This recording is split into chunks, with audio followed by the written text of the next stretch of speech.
In our Health Watch this morning, a healthy pregnancy is the key to having a healthy baby. But with so many different ideas about what you should eat, how much you should eat, it's tough for a mom-to-be to know exactly what you should do. Frances Largeman-Roth is a new mom. She's also the author of Feed the Belly, the Pregnant Mom's Healthy Eating Guide. She joins us now with some tips, which is so important because when you are pregnant, it seems that everybody wants to tell you the right way to do things. Oh, yes, they do.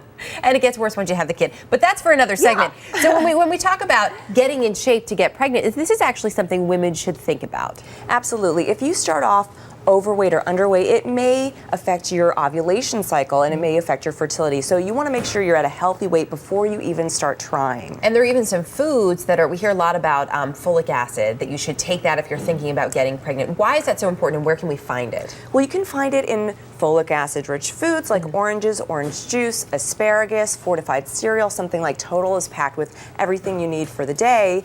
And that's important not only for the baby's neural spine development, but also studies show that if you take it about a month before you start trying, you're going to have better luck getting pregnant. Which would be good news for a lot of people. So these are some of the foods we can find that in.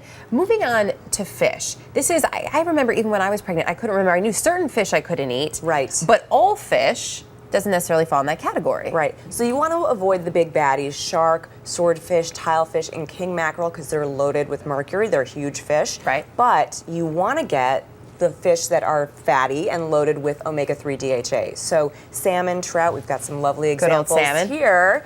And if you can't eat seafood, if you just hate it, then you can try the fortified foods. Even English muffins now have DHA. Everything omega-3. seems to have it. I see it in milk. I see it everywhere. And is there a limit to how much fish you can have? 12 ounces a week. Okay. Of low mercury. So not too bad. A lot of nuts over here. Yes. And dried fruit. And these are all good snacks when you're pregnant. Absolutely, because one thing that really gets the queasies going is when you have an empty stomach when you're pregnant. So eating every 2 to 3 hours, just not something big. You could have half of a turkey sandwich, a quarter cup of nuts plus a quarter cup of dried fruit, and that's about 300 calories. That is all you need. And that's all you need. And that's a really important myth that I know you wanted to dispel this morning is you're not eating for two. No, unfortunately. You can, it'd be nice. Right. When you're breastfeeding, you can have up to 500 calories a day extra, but only second and third trimester do you need the 300 calories. And it is really important to watch that weight gain because it can also affect your baby's health. Absolutely. Another thing that's really important, I know, is to stay hydrated. Yes,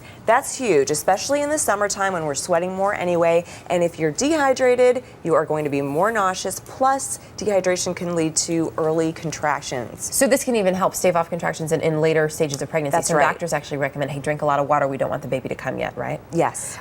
When it comes to summer months, too, you talk about and hydration. This inevitably makes you think about exercise. Yes. It's good to exercise when you're pregnant. Absolutely. And if you've been exercising, if you're a runner, if you're a spinner, if you've been doing all that stuff, you can keep doing it with your doctor's okay. Okay.